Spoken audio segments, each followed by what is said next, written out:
ओम पूर्णमदः पूर्णमिदं पूर्णात् पूर्णमुदच्यते पूर्णस्य पूर्णमादाय पूर्णमेवावशिष्यते. So we will continue on our second session on Mandukya Upanishad. Welcome to everyone. Just to recollect the first two verses which we discussed in the last session. The first verse tells that Om is everything. ओम अक्षर सब कुछ है. यही भूत है, यही वर्तमान है और यही भविष्य है. And we understood it that Om is the sound which creates vibration in the stored energy to create this universe. It is something like Shiva and Shakti.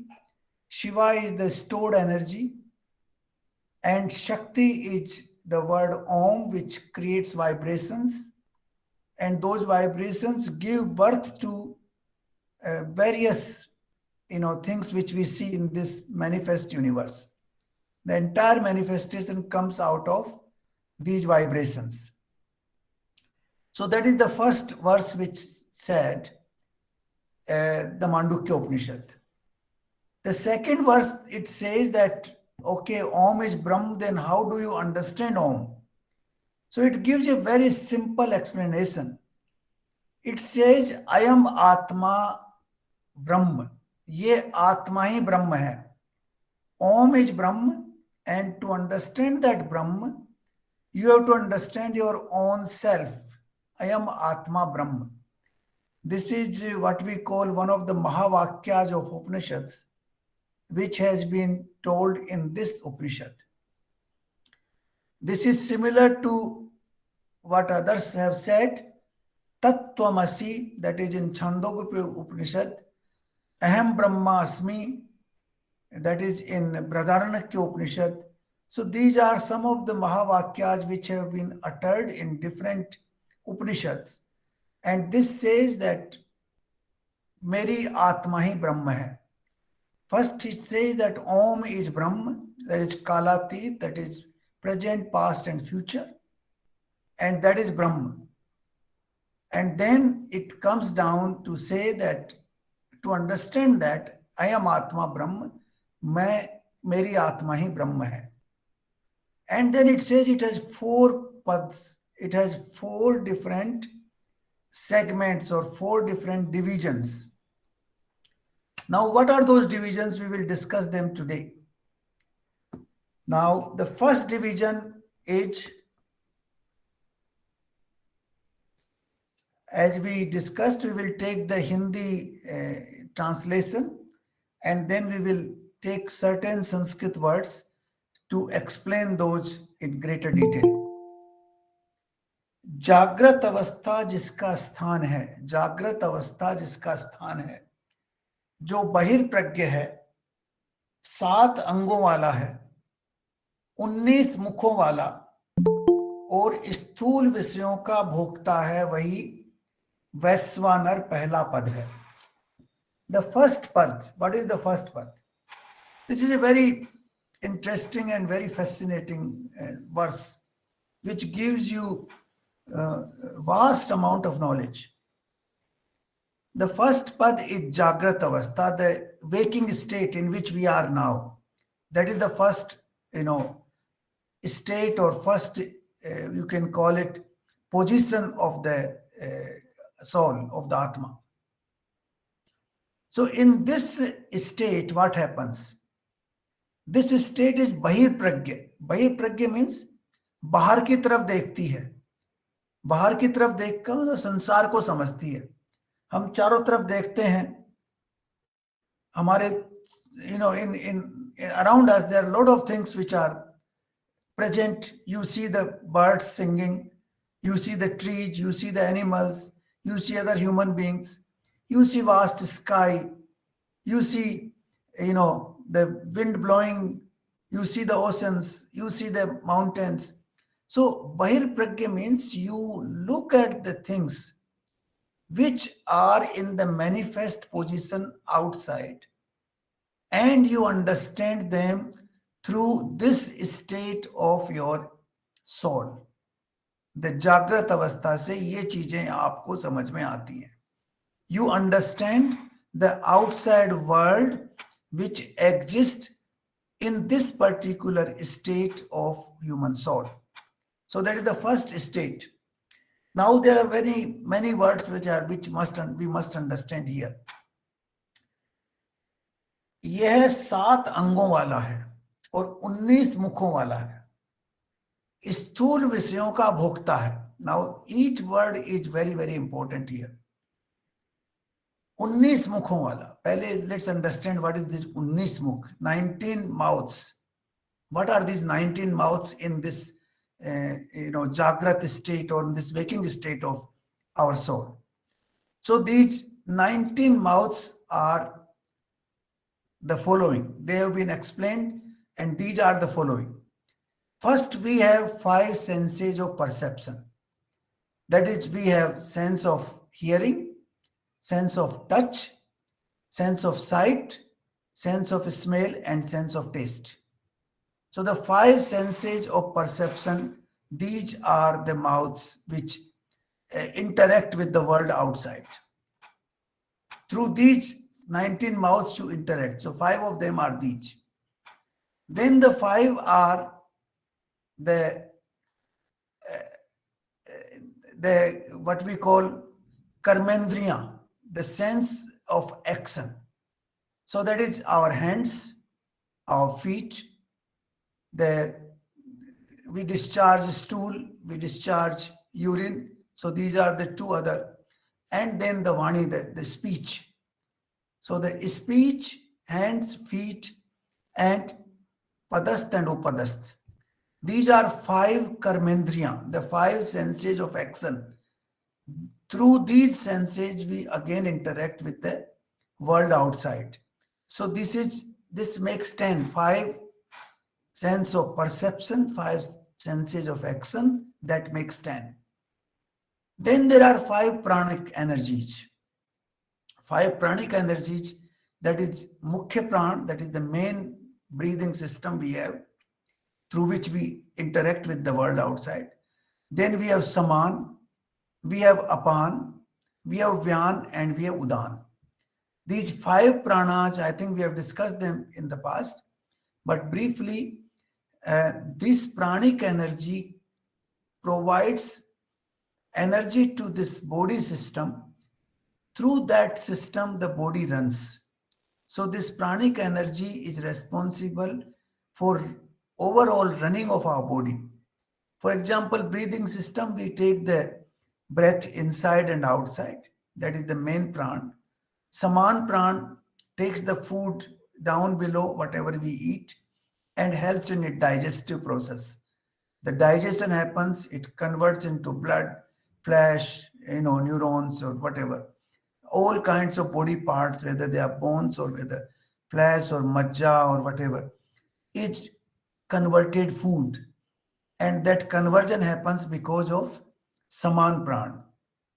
Then we have Apan Pran, which helps us in discharging the waste. The waste discharge happens because of the Apan, and also the sexual energy is working because of that Apan Pran. So this is the function of Apan. Then we have Vyan Pran. Vyan Pran is the one which actually takes the pranic energy into every single particle of human body. For example, sometimes you get numbness in a particular part of the body. That numbness happens because the pranic energy has not reached in sufficient quantity to that particular part of the body.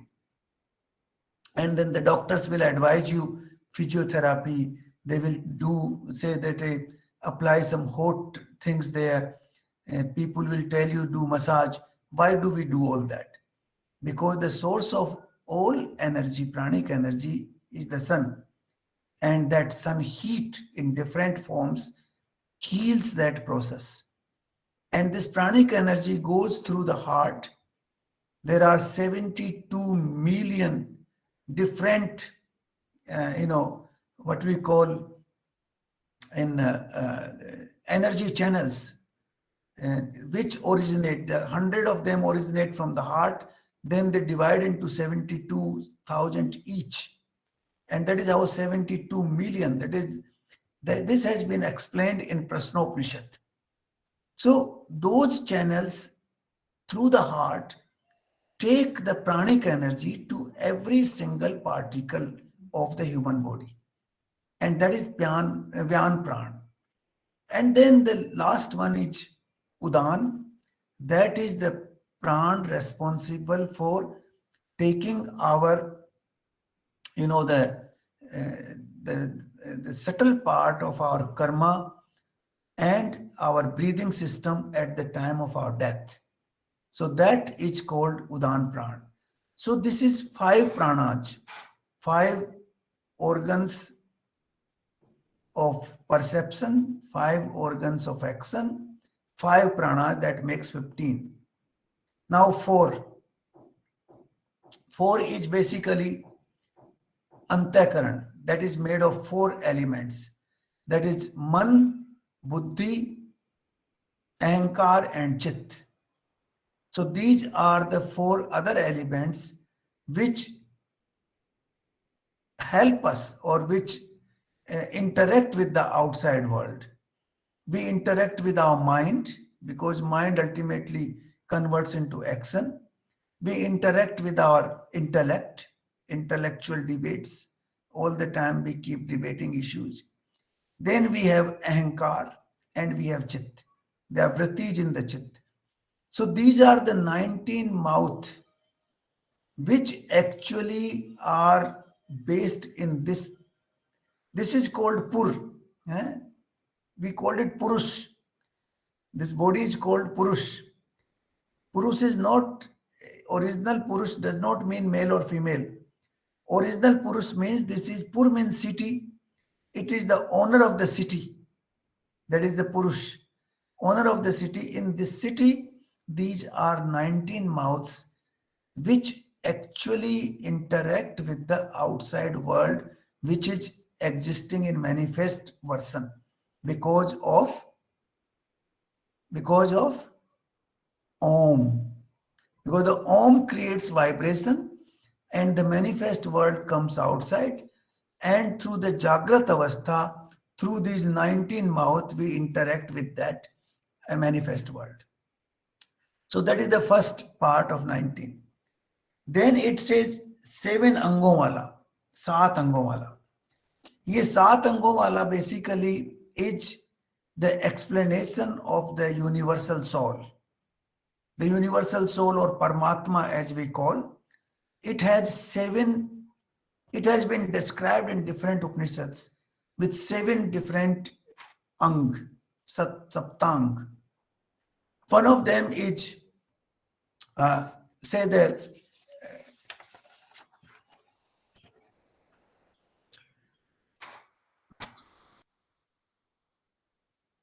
the head of this has been described as heaven. Heaven is the head. Then we have 2 eyes, that is moon and sun. That has been described, the eyes of the Paramatma. So the heaven, moon and the sun. Then the breath has been described, this entire Akash, vast universe, that has been described as breath of the Almighty. Then we have the middle portion of the Almighty, which is comparable to sky. The breath is more like the vast expanse, the space, and the body is like the sky. There's a difference between space and sky. And then there is ocean, which has been described through the organs of, through which we discharge our urine. So that has been compared with the ocean. And then feet has been described as earth. So this is the description of the Virat. This is the description of what we call Paramatma, that heaven is his head, his moon and sun is his eyes, his breath is this vast space which exists, his, uh, you know, uh, uh, his middle portion of his body is the entire sky which is existing here, and the lower portion is like ocean, and the feet is like earth.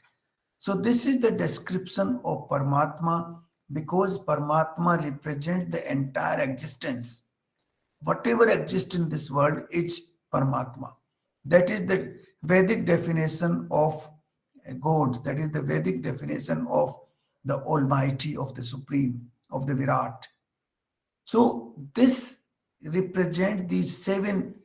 Uh, in our body also we have these seven elements, and that is representing the what you can call it, the body of the Paramatma. So this human body represents the body of Paramatma. That is what it says. This Upanishad, this particular verse says that your body represents the body of the Paramatma in this way. And through the 19 mouth, you interact with this world. Those 19 mouth, as I mentioned before. And then स्थूल विषयों का भोक्ता. स्थूल विषय, all these desires which we have, and our sense organs try to, for example, the sense of hearing, want to hear beautiful music, or you want to hear the birds singing, or you want to see a film, that is the sight, or you want to see, some new place in the world, you want to go to New York or Paris or London or whatever, in the mountains. So these sense organs through which we take the outside world inside, उनका भोक्ता बनते हैं. तो स्थूल चीजें बाहर exist करती हैं. All this universe in which all kinds of things exist, in the form, in the solid form or in some form, that we take inside our body through these 19 mouths. 19 mouths enable us to take this inside the body, and then we interact with them.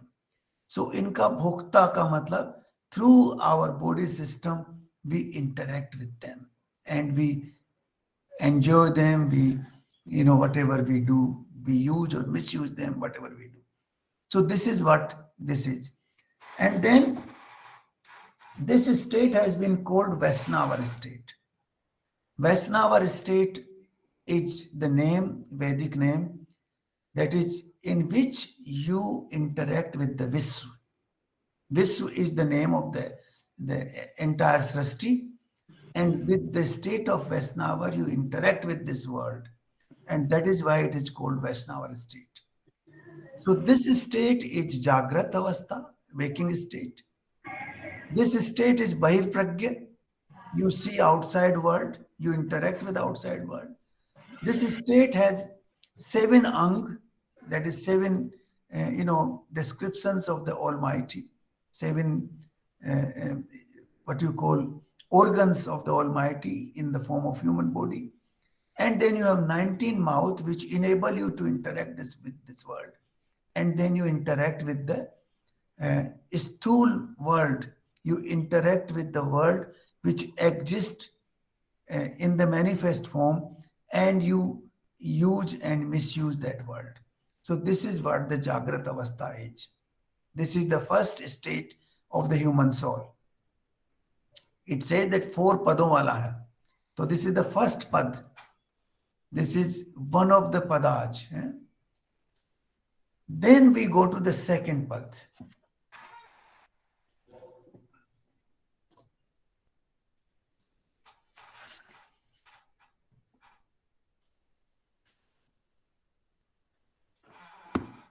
स्वप्न जिसका स्थान है, तथा जो अंत प्राज्ञ 7 अंगों वाला, 19 मुखों वाला, और सूक्ष्म विषयों का भोक्ता है वह तेजस दूसरा पाद है। देखिए, this is a very, it's a great science and it's scientific explanation of the human system.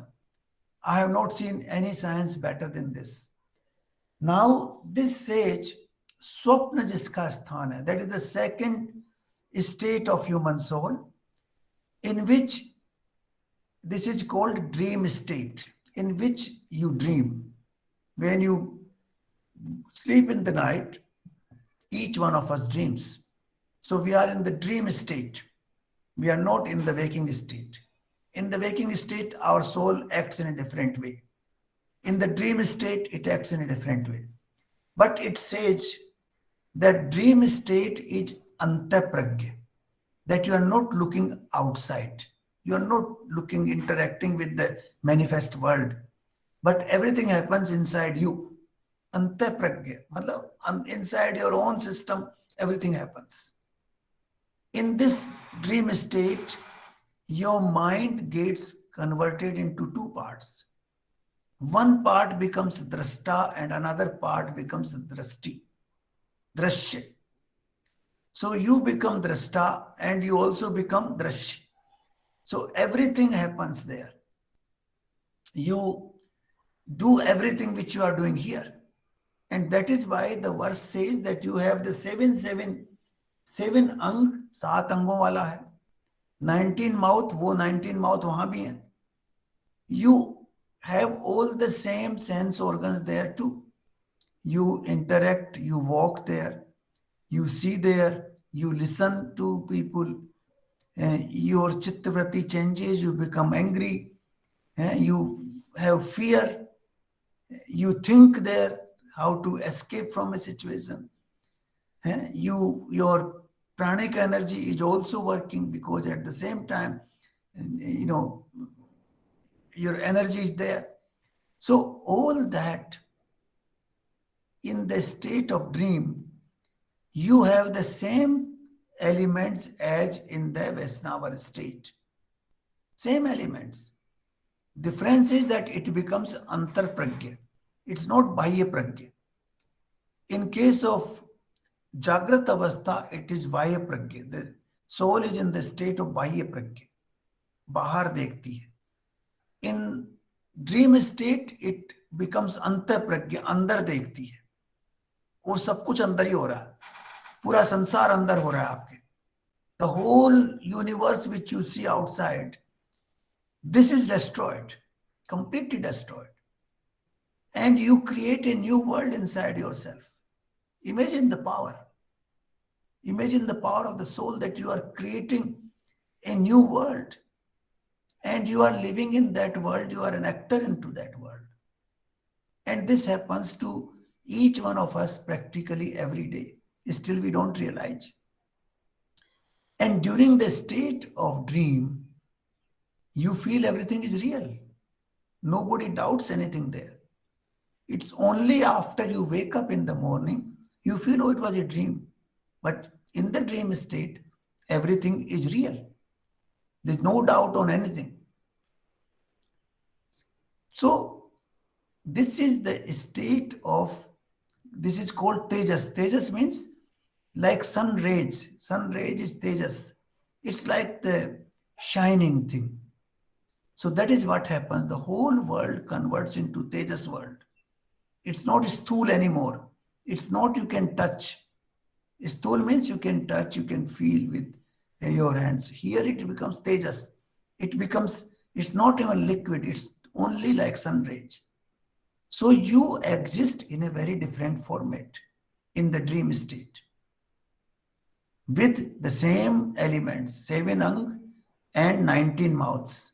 You interact, but internally, and in a tejas form, in the form of rage.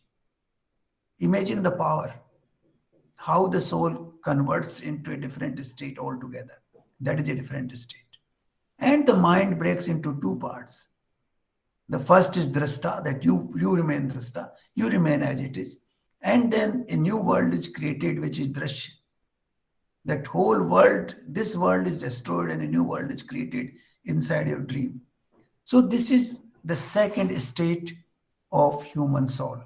That is called Tejas Avastha. Then we go to the third state, आत्मा का तृतीय पाद, प्राज्ञ.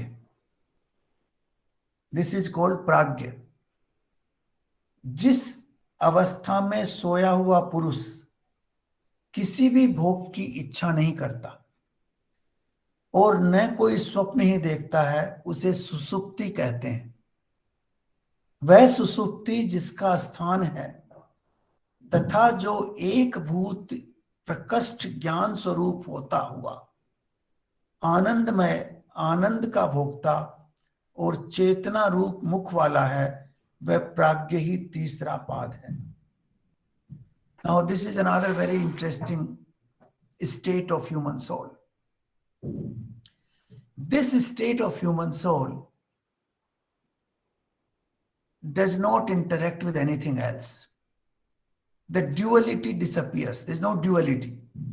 In the first state, we have duality. We have the whole world outside with which we interact. In the dream state also, there's a duality. We interact with the whole world, which we create ourselves inside. In this state, there's no duality. Only you exist. Nothing else exists. And you also do not feel that you are existing. You exist, but you do not feel that you are existing. Because ekikrat, the whole thing becomes one. It becomes, the whole universe is inside you. It becomes part of you. So there's no you and me anymore. It's only one state. This is, we can call it, Advait in certain ways. We can call it Advait. It's not exactly Advait, but it is close to Advait. It becomes one unified thing. In that state, you have no desires. कोई भोग की इच्छा नहीं है. You have no desires. All your desires have disappeared. You are the 19 mouths with which you interact with the world. They don't exist anymore. They are shut down. They are completely shut down. All the 19 mouths are shut down. You exist without mouth. And you don't see the dreams. They are nothing because there is no duality at all. And then it says, Ek Bhoot Prakast. Ek Bhoot Prakast. That is the unified version of the whole universe. Or Advait comes into being and you exist in that form. In that form, you are in a state of bliss, Anand. You are in a state of bliss, total bliss. Now, when you get up in the morning, you feel that you had a very good sleep. So how do you feel that? Because there's something inside you which was still awake, which tells you in the morning that you had a great sleep. Otherwise, there's no way to know that. So in that sense, there's a little bit of Dvait left there. Little bit of Dvait left there. That is why it is still the third path. It is not the fourth. It's the third path. But in that state, you are completely, away from any manifest world or any dream world. Nothing exists. You don't even feel that the bed on which you are sleeping is existing. The bed doesn't exist. Your own body is sleeping, but you don't exist. The body is, you don't even feel that body is existing. Only when you get up in the morning, you will say, oh, I had a great sleep. That small element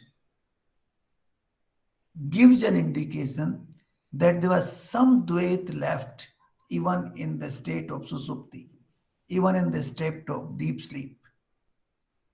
So these are the three states of human soul, three paths of human soul, which have been explained in detail with very small versage, but with very profound science.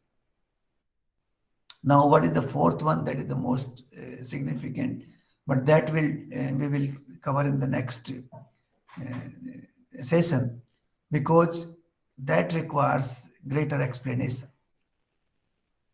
Now, let's understand these three states first in a unified way. Because these three states are not the real states. That is what ultimately the Upanishad is going to tell you. That is why we call this world Maya. The Maya, because it is not reality, it is not Sat. It's only Asat. This gives you an illusion of Sat. This gives you an illusion of reality, but it is not Sat.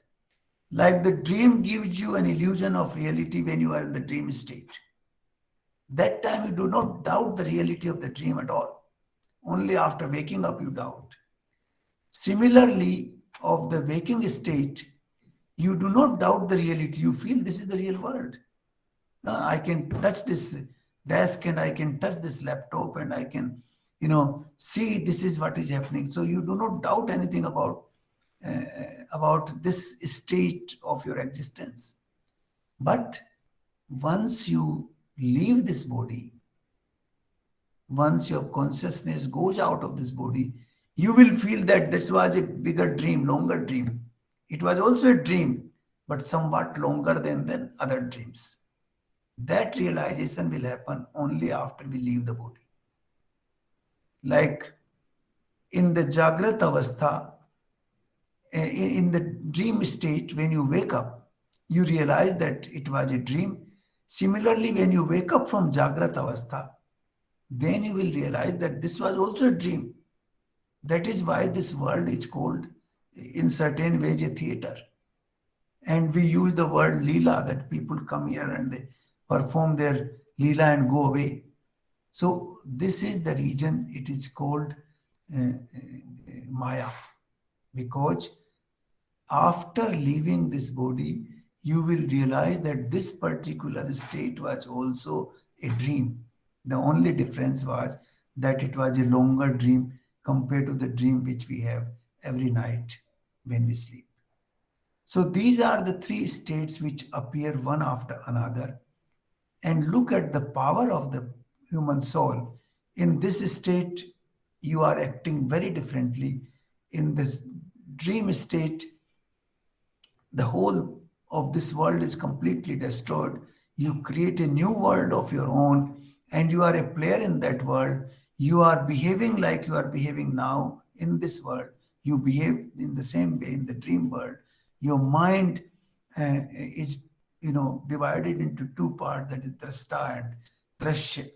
And you keep interacting with the whole world in that antarpragya state. The only difference is that is antarpragya, that is all happening inside you. Here it is bahya pragya, it is happening outside you and you are interacting with the outside world. And then in the deep sleep state, all your desires disappear, all your sense organs are shut down. You are not interacting with anything outside. You don't even feel that you are existing. You don't even feel on the bed on which you are sleeping is in existence. And therefore, that state is a state of unified existence, ekikrat, unified existence, or you can call it close to Advait, almost Advait. That is that state in which you are in a state of bliss. You have no anxiety, no fear. The thieves may be inside your house. You have no fear at all. Nothing. Because you are away from desires, you are away from all sorts of vratij. Everything disappears. And you are in a state of bliss. So these are the three states of human existence which we see every day in our own self. You don't have to go outside to somebody to listen to them. You can feel it yourself. You are passing through these states every single day. And just you need to think a few minutes all alone that this is happening to me. There's no pravachan needed, there's no lecture needed, no shastra needed to understand this state. This state uh, is part and parcel of our daily life, which is happening with us.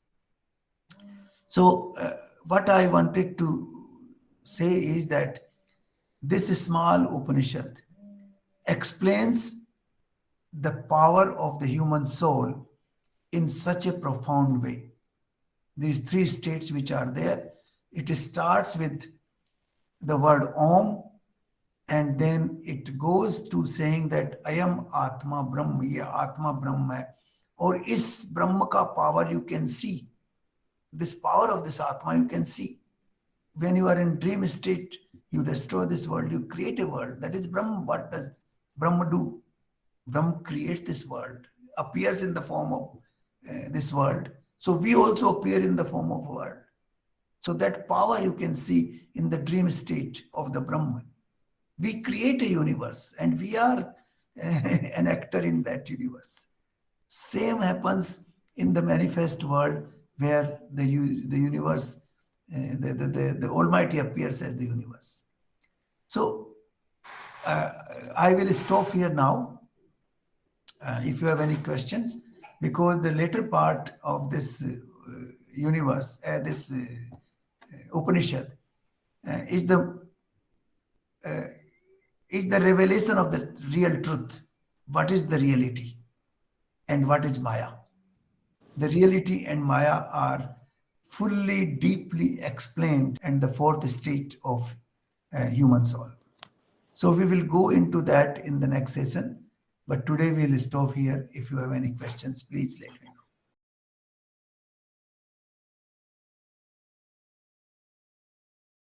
Once you wake up in the waking state, then you understand the reality of this world. And that actually is the state of samadhi, in which you wake up in the waking state. And the whole effort of ours on this spiritual talk is to develop that awakening in the waking state. Develop that awakening that this is also Maya. This is also a transient phase of the human soul. And that is why we will go to, when we go to the next session, it will become very clear that how this is Maya and why it is called Maya. So if we develop that awakening in the waking state, then we understand the reality of our existence. Then the truth of our existence is known to us. Then only we can remain awakened in this waking state. And the effort of all of us now is to understand that reality so that we can remain awakened in this waking state. And we do not get involved. Once you feel that this is also a dream, all your attachments will go away. You will not remain attached to anything. Your desires will disappear. You don't want to have anything, from this world. You feel that it's a dream world. I'm just, passing through this phase. So the whole process of life would undergo a tremendous change once we know that this is not the reality. This is one of the states of the human soul which appear and disappear, appear and disappear. Once we know that, then our attitude would change, our thinking will change. We will be awakened to the extent that we will not have any more, desires. We will not remain attached. The Nishkam Bhav will come. The non-attachment will come. All this will be automatically, promoted in our system once we understand the reality of our existence. So that is why this Upanishad brings you directly to that point where it tells you that these states are not the reality. The reality is somewhere else. That the fourth state which we will deal with in the next session.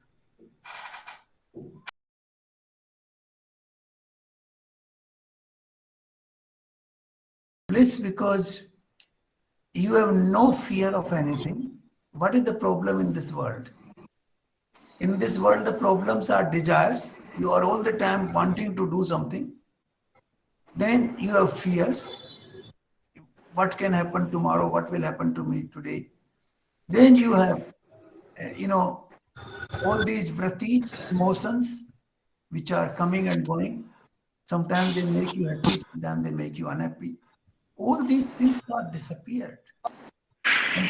The state in which you exist is a state without vratige.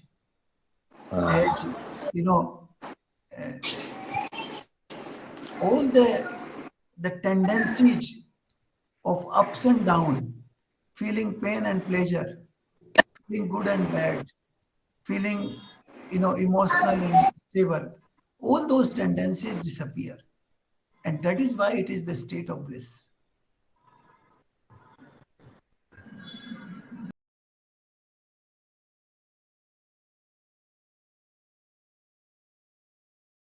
Considerably in my own thinking, in my own conduct.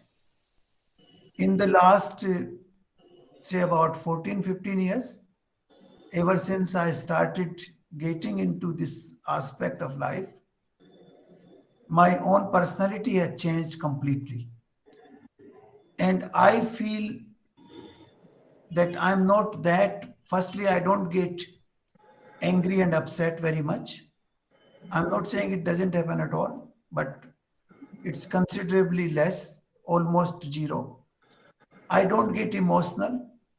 I don't feel unhappy or very happy. I'm in a sambhav most of the time.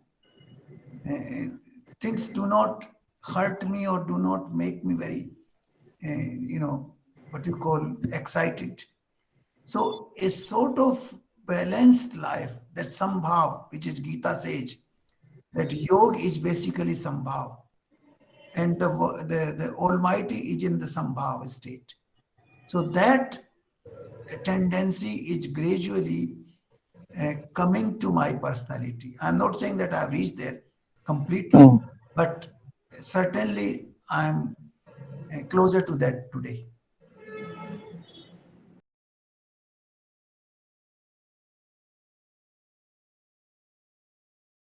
Ji, first of all, tell me, why do we look towards a spiritual path? We look towards a spiritual path because there is some element of unhappiness in our life somewhere. Why are we looking for something new? Because we are not satisfied with what we have. It's a fundamental truth of life. If you are unhappy with something which you have, that is why you are looking for something new. If you are already fully satisfied with what you have, your journey is stopped. You don't have to go anywhere. So the very fact that you are looking for a spiritual path, it means somewhere there is satisfaction in your life somewhere. Something is missing. And that is why that missing thing you want to search somewhere. And that is the case for everybody. So that's the first truth why we go into this path. Secondly, we see people who are into this path becoming gradually more stable, and gradually they are away from the cycle of happiness and unhappiness. That cycle is not that much intense for a person who has gone into the spiritual path to some extent. If that cycle remains still very strong, it means your spiritual path is not there so far. You've not actually traveled on that path much. Once you are able to travel on that path, a stability will return to your personality. and you will not be too much excited by anything. You will take it as the movement of this srashti, that this whole existence is moving and it's acting. And you will take it in that spirit. And once you move forward on that path of spirituality further down, then you will treat this whole world as Maya. And you will not be, affected at all by this. The whole excitement will disappear and you will become very stable in sambhav. And that happens to the person who reached the state of samadhi.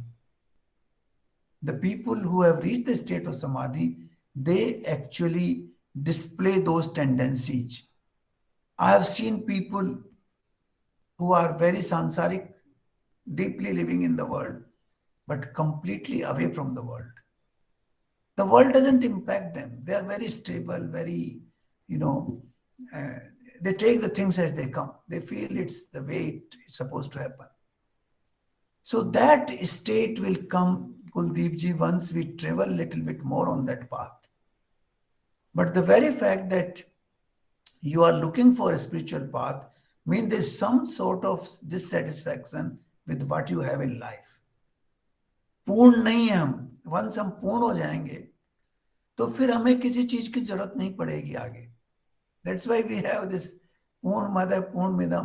परमात्मा पूर्ण है. He is everything you can conceive is a part of him. All the mentalities we have, all the activities we do, they arise from the same source, that is from Paramatma, because his manifestation is infinite. He never creates anything duplicate. No human being created in the past can compare with what we have today, and nobody in the future will come with what we have today. Not even the two particles of sand would be identical in its creation, because it's such an infinite, vast ocean of, what you call qualities, the infinite number of qualities. We come out with one quality and we manifest. The manifestation requires a quality. आपको नीम का पेड़ आएगा तो जब आएगा जब नीम की qualities उसमें होंगी. सन आएगा, सन की क्वालिटीज उसमें होंगी. मेरे अंदर कुछ क्वालिटीज है, इसलिए मेरे को गौरी शंकर गुप्ता के नाम से जाना जाता है. एक इंडिविजुअल क्वालिटीज हैं. आप कुलदीप शर्मा हैं, आपकी क्वालिटीज हैं, उस नाम से कुलदीप शर्मा को जाना जाता है. So each one comes with qualities, but the ocean of qualities is infinite, and that is Paramatma. From that ocean we take one small little drop and appear as manifest. So the Purnta is a very different aspect. We cannot reach that state, but we can certainly reach a state where we merge into Purnta and where we become completely unaffected by different qualities which are appearing in the world. The different qualities are the one which create agitation in us. ये आदमी तो बड़ा गंदा है, ये आदमी बड़ा भला है, ये आदमी अच्छा है, ये प्रेम से बोलता है, ये बड़ा दुष्ट है, ये चोरी करता है. All these qualities are there and they will not impact us once we become spiritual. आपका लड़का कैसे बिहेव करता है, आपकी पत्नी कैसे बिहेव करती है, आपका मित्र आपके साथ कैसे बिहेव करता है, you will not be impacted by that because you are content with your own self. And that is where we will come in the next part of this Upanishad. So Kuldeep ji, this is a journey. Everybody has to pass through this journey. Sir. We are not complete and we can never be complete in the manifest form.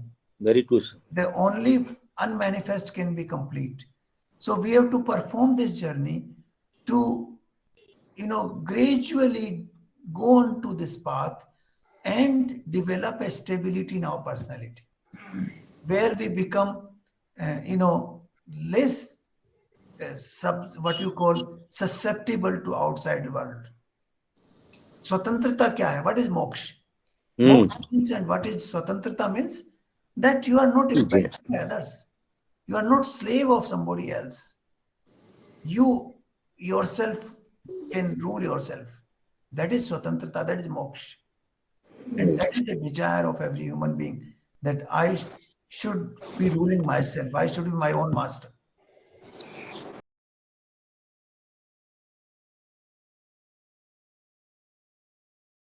Bhagavad Gita एक परिप्रेक्ष्य में कही गई है। परिप्रेक्ष्य है युद्ध का।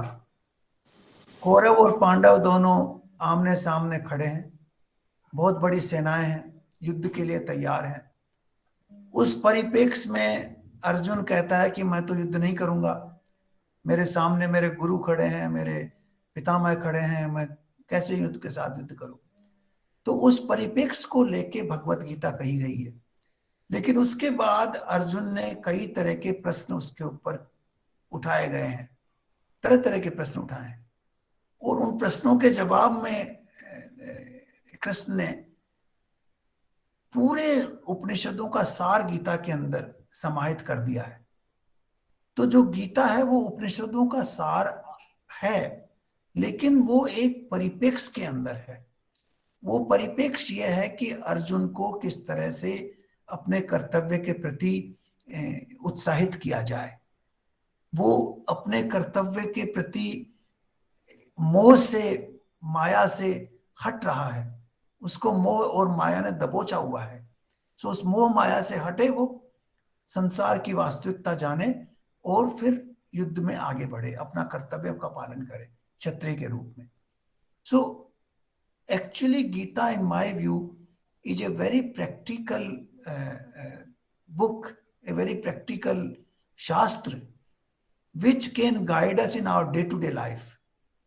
Upanishads are in certain ways description of reality in certain theoretical concepts. This is not given in the context of human life, but of course it is all related to human life, but not the day-to-day behavior. Gita is dealing with the day-to-day behavior. So the difference is the two. The Upanishads are deeper. Gita is the balance, the summary of Upanishad, but in a context of a particular, situation where the two forces are aligned and they are ready to fight, and where there is what you call Arjuna is getting somewhat destabilized because of his attachment to certain people, to certain situations, and to certain contexts. So that is why, Gita is practical for us. Upanishad is the ocean of knowledge. Gita is the path we can travel. Gita is more like a river flowing, while Upanishads are more like oceans.